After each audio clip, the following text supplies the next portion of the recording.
Hello and welcome to Washington Talk. I'm Eun Cho. President Trump and Chairman Kim met at the inter-Korean border in a quickly arranged meeting. President Trump became the first sitting U.S. president to step into North Korea. Will the historic meeting lead to real progress on denuclearization?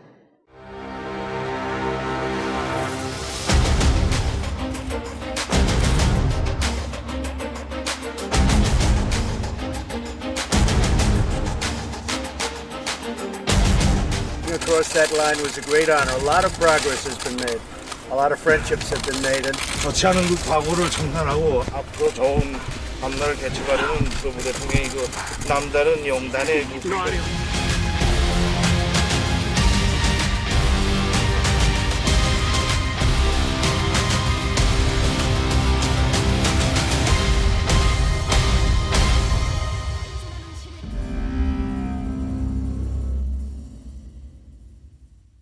In the studio with me today, Ms. Soo Kim, analyst at the RAND Corporation. She previously was a CIA North Korea analyst focusing on the regime's leadership, nuclear proliferation, and propaganda. Also joining me, Mr. Gause, the director of CNA's Adversary Analytics Program. Mr. Gause focused his research on the North Korean leadership for the last 30 years and has written 3 books on this subject. Welcome to the program. Nice to be here. Now, Mr. Gause, let me begin with you. President Trump and Chairman Kim strolled down into the North Korean territory. What do you think was the significance of the latest meeting at the DMZ? Well, it signals an opportunity for the two countries to explore ways of getting the negotiations and engagement back on track, which really have kind of gone off the track since Hanoi. But it's really going to come down to what each side is willing to put on the table. And we'll see what they are able to kind of work out over the next several weeks or months. Mm-hmm. How did you see the meeting? Well, it was, I think, for many people a surprise that after 32 hours of sending the tweet, he was able to meet with the North Korean leader, and then it produced almost an hour-long meeting. But at the end of the day, it produced little in terms of substance. So all we got out of it was working-level talks. That was supposed to be part of any sort of agreement process between the two countries to begin with. So at the end of the day, the question remains, what is going to happen to denuclearization? And really, are we actually getting North Korea to the point where it's going to dismantle its nuclear weapons facilities? Mm-hmm. We'll get to that point later in the program. So why do you think Kim Jong-un rushed to DMZ upon last-minute notice? I don't think he necessarily rushed. I think you had the exchange of the 2 letters between Kim and President Trump. And I think that North Korea was sensing that President Trump might want to look for an opportunity for a meeting when he came to Asia. And so they were paying very close attention to his statements and his Twitter feed. And they were prepared very quickly to move out once he made the offer. Mm-hmm. And Ms. Kim, so this meeting at the DMZ lasted 50 minutes, and after that meeting, North Korea agreed to come back to the working level talks and even agreed to sit down with Secretary Pompeo, which North Korea previously demanded exclusion from the talks. So what do you think happened, and do you think President Trump offered something new to Chairman Kim? Well, I think time will tell exactly what happened. We haven't really gotten a readout from the meeting, but we have to assume that this was not just going to be a free-for-all meeting for North Korea. It was, at least appearance-wise, it was a last-minute attempt. I think the protocol and preparation suggests that there was a little bit of time in between to get this through, but they could talk about how much they want certain people on their negotiating team, but at the end of the day, it's going to be Kim Jong-un wants to deal with President Trump, and that's it. Mm-hmm. And Ms. Kim, do you think the North Korean propaganda machine will exploit this meeting?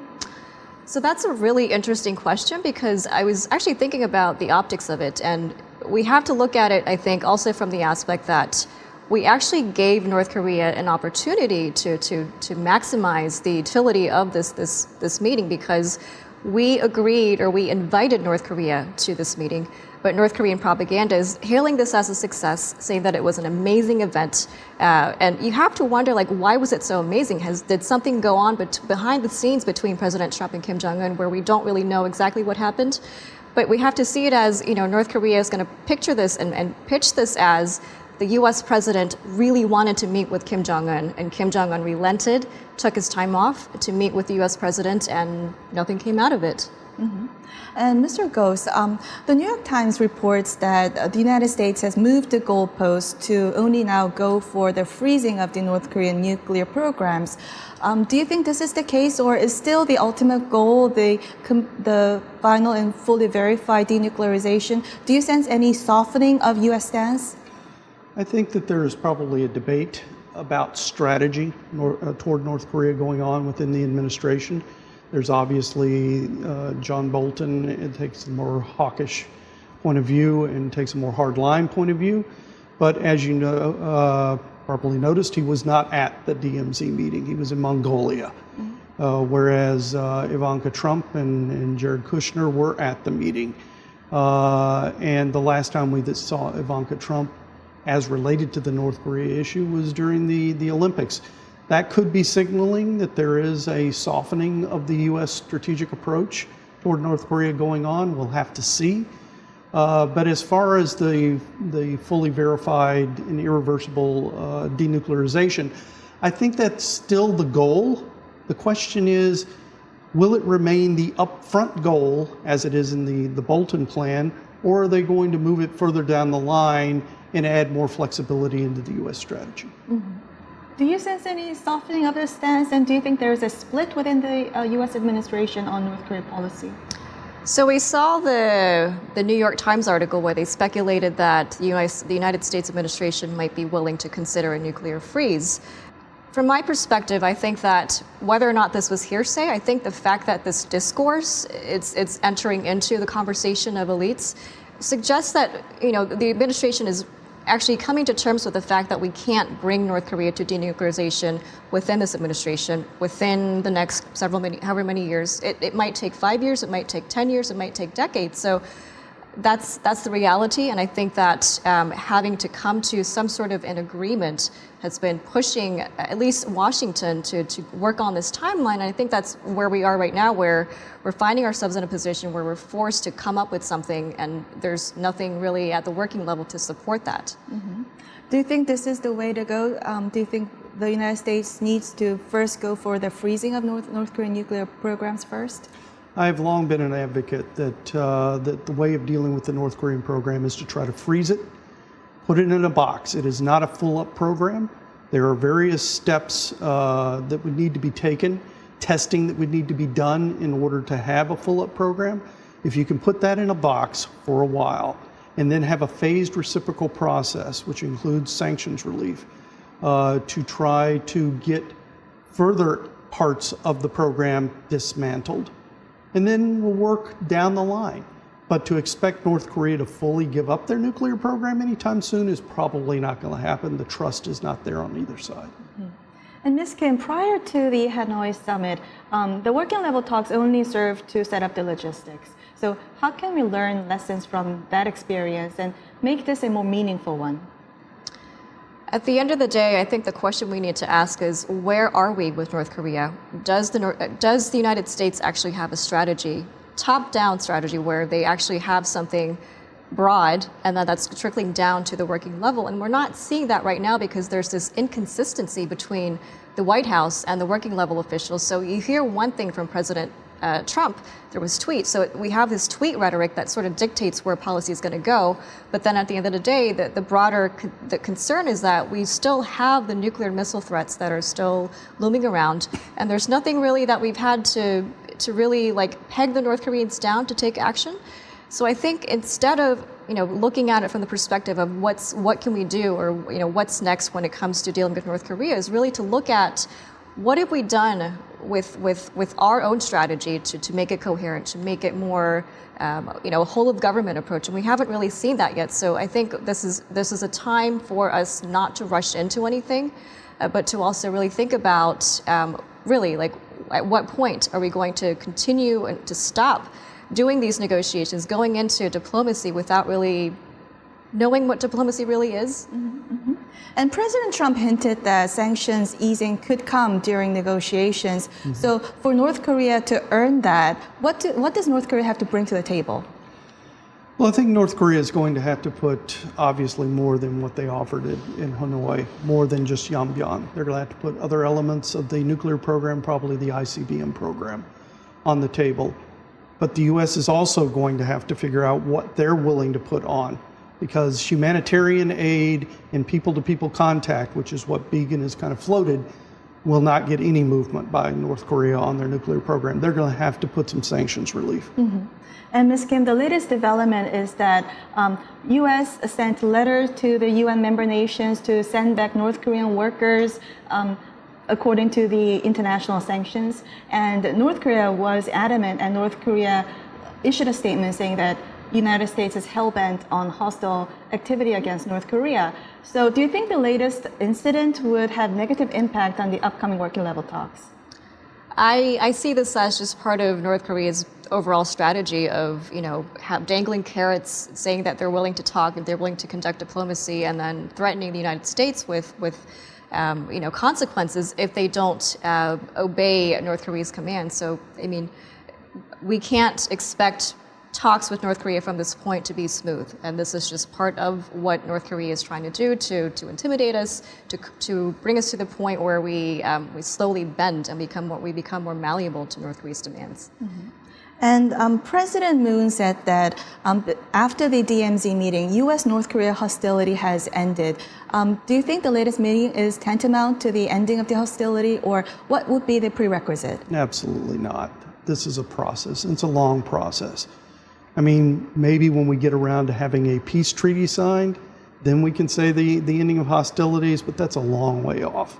This is a one step in a long road that we're looking down toward hopefully profitable engagement on both sides. Mm-hmm.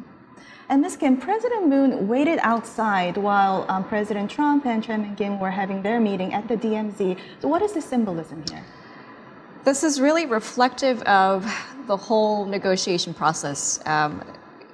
Any process that involves denuclearization, whether that's North Korea or the Korean Peninsula, must involve South Korea as an interested party. What we saw at the DMZ was the South Koreans making accommodations. So you're providing the hotel service for President Trump and Kim Jong-un to meet. It was pretty much a thankless job where he wanted to participate. I heard that he even wanted to suggest trilateral talks, and that was dismissed by the administration. So that shows that South Korea serves as a very useful tool for the North Koreans to use when it needs to sort of add catalyst, when it needs to sort of get the United States to take some sort of action. But that's probably as far as it's going to go. And the concern here is that, let's say that, it's not just about sanctions, but it's about, signing that peace treaty. Then South Korea must be at the table to have a say. And if we're not really considering that side, that other factor, then where does that put the future of the peninsula? Mm-hmm. And Mr. Gause, looking forward, do you think, how does U.S. elections play into the denuclearization talks? And would North Korea try to slow walk the negotiations or try to make some tangible results soon? Well, I think that as we approach November 2020, President Trump is going to become more and more focused on domestic politics and campaigning for president. North Korea is looking to get their whatever they can in terms of secured sanctions relief or whatever locked in early enough. Because another president is elected, obviously very good possibility that whatever agreement is reached with President Trump could fall apart, that sanctions could be snapped back on.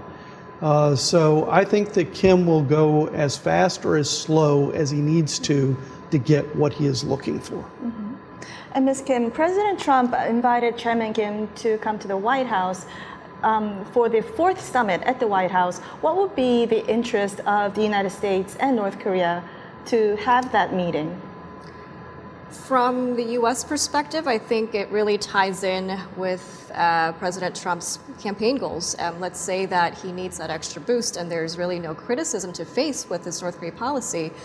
He could use that as an example to say, look, we've solved the North Korean nuclear problem. There have been no missile tests. There have been no nuclear tests for the past 18 months or so. So I've solved it. Nobody else has done this before. So this will be another way to boost his standing.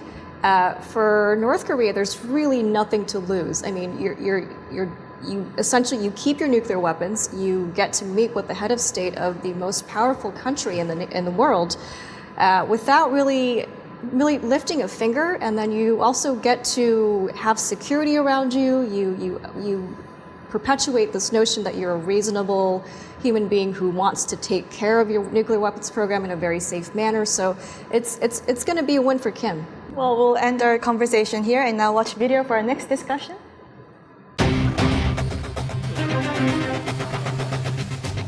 Over the next 2 or 3 weeks, the teams are going to start working to see whether or not they can do something.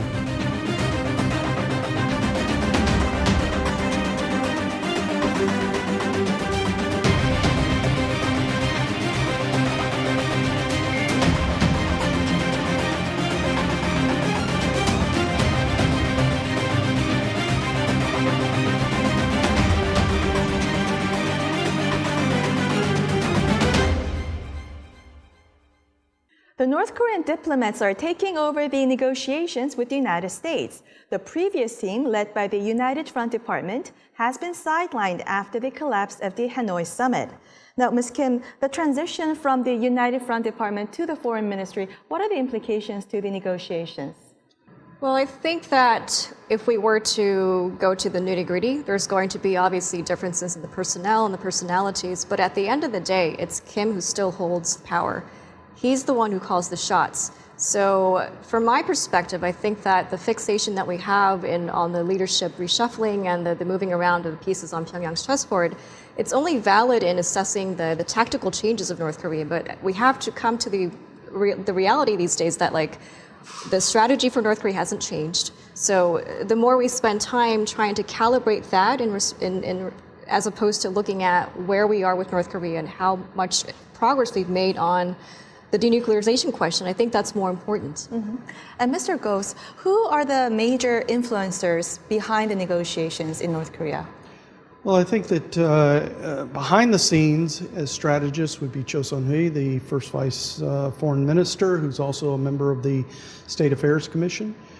She has been a long time watcher of U.S. affairs, headed up the America Department within their Ministry of Foreign Affairs. Probably knows the U.S. positions as well, if not better, than our own negotiators. She has an encyclopedic memory of past negotiations. Other people would still be people like Kim Yong-chol, who, while he has kind of stepped behind the scenes, I think still plays a role in terms of how to think about laying out a strategy vis-a-vis the United States. On the front end, in terms of the people who will actually engage, we have now started to see the increasing role of Yi Young-ho, who's the Minister of Foreign Affairs. He will be Secretary of Pompeo's opposite number. He and Pompeo will probably sit above the negotiations, but they provide the channels back to the principals, Trump and Kim.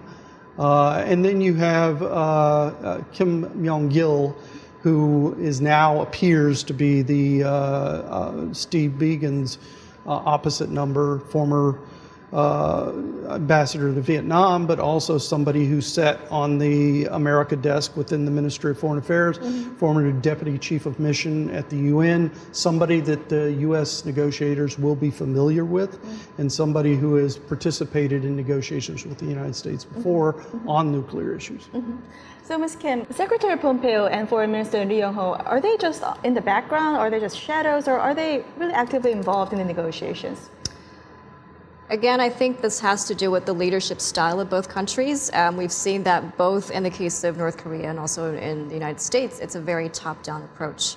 So we know that Pompeo and Ri Yong-ho are going to be at the forefront of anything that's public. At the same time, I think also the question that, whoever's going to be remaining in the shadows, the thing is, North Korea is not going to deal with just anyone. They call the shots. So if they don't want to deal with Pompeo, they're going to make it known in their rhetoric, in however way, shape, or form. I don't think that option is readily available for the United States. We are basically taking whoever they give us. And I don't know if that's because, for efficiency's sake, or if it's because of cultural differences. But at the same time, I think that's also a very striking observation because, we're always so curious about who's going to be dealing with a U.S. representative. And I'm sure the North Koreans, as Ken mentioned, they know so much more about the United States than sometimes that we know about ourselves. And, that has to be something that we have to kind of think about when we deal with the North Koreans is that, the tables are always turning in their favor and not in our favor. Mm-hmm. I think one thing that Soo was getting at there, which I think is also important, is the fact that they are putting people in position of these negotiations. These are not decision makers. They will operate within certain boundaries, off of certain talking points. That gives Kim a lot more control over these negotiations. And we have to understand that. We can put things on the table, but doesn't necessarily mean that they can make a decision on the spot. Mm-hmm. They'll have to take it back and discuss it and figure out how they're going to react to it. So I wanted to follow up with you because you mentioned Kim Young-chul as a strategist behind the scenes. There were much reporting about Kim Young-chul, Kim Hyuk-chul, and the translator, and people at the United Front Department being purged. So are they still not purged and still working in the ministry? No, we tend to make a lot out of these replacements of North Koreans. Sometimes there are purges, obviously. This is a very brutal dictatorship. But in this case, I think, yes, there may be some re-education going on, especially with Kim Hyuk-chul, especially with the translator that was involved and had some mistakes that were made in the translations in Hanoi. And we obviously see a different translator that was at the DMZ. But I think that when you look at the leadership lineup that came out of the leadership meetings in April, we see Kim Young-chul still holding on to his positions, senior level positions within the leadership, although he's no longer the head of the United Front Department. We have now seen Kim Yo-chong, Kim Jong-un's sister, being seen publicly. She's going to play a prominent role. So to say that there are purges going on, I think is an overstatement. It is something that sometimes North Korea will use as disinformation to cause dissension within South Korea. Mm-hmm. We have seen that before, and that may very well have been the case here. Mm-hmm. Well, we have so much to talk about. We'll have to leave it here and move on to our next segment. Now time for the photo moment, time to look at an interesting North Korea picture. Today we have a cartoon by the Radio Free Asia on the DMZ meeting by President Trump and Chairman Kim. The title is One Small Step for Me. And RFA notes, President Trump becomes the first U.S. president to set foot in North Korea 50 years after Neil Armstrong became the first man to walk on the moon. Sue, what's your reaction? Well, I think the quote, "That's one small step for me," it's really an understatement. Yes, it was a physical stepping over of the DMZ line, but it also symbolizes just how far the U.S. is willing to go when it comes to getting some sort of a deal with North Korea. That could be denuclearization, that could be a freeze, that could be something else. And that's because the North Korean image that it perpetuates seems to be working to its favor. And you saw that, once again, Kim Jong-un didn't have to lift a finger, and this meeting happened. And now we're in a position where we want to get working level talks back on track. And again, the thing is, where does this end? Mm-hmm. Ken? I think this really paints very well that President Trump is an unconventional president. And North Korea understands that. They understand that they're not going to get a deal where they're going to get things that they want from a conventional president. That didn't happen under President Obama, President Bush. I mean, it really has not been something that they can manage to extract out of the United States. But with President Trump, they see the possibility, but they also know that potentially they only have a limited amount of time, which then will go into North Korea's calculus on how they want to play the next few steps. Mm-hmm. Well, that's all the time we have for this week. Mr. Gause, Ms. Kim, thank you for joining us. Thank you. Thank you. And this was Washington Talk from the Voice of America, and I'm Eun-jang Cho. Join us next week for more analysis on North Korea.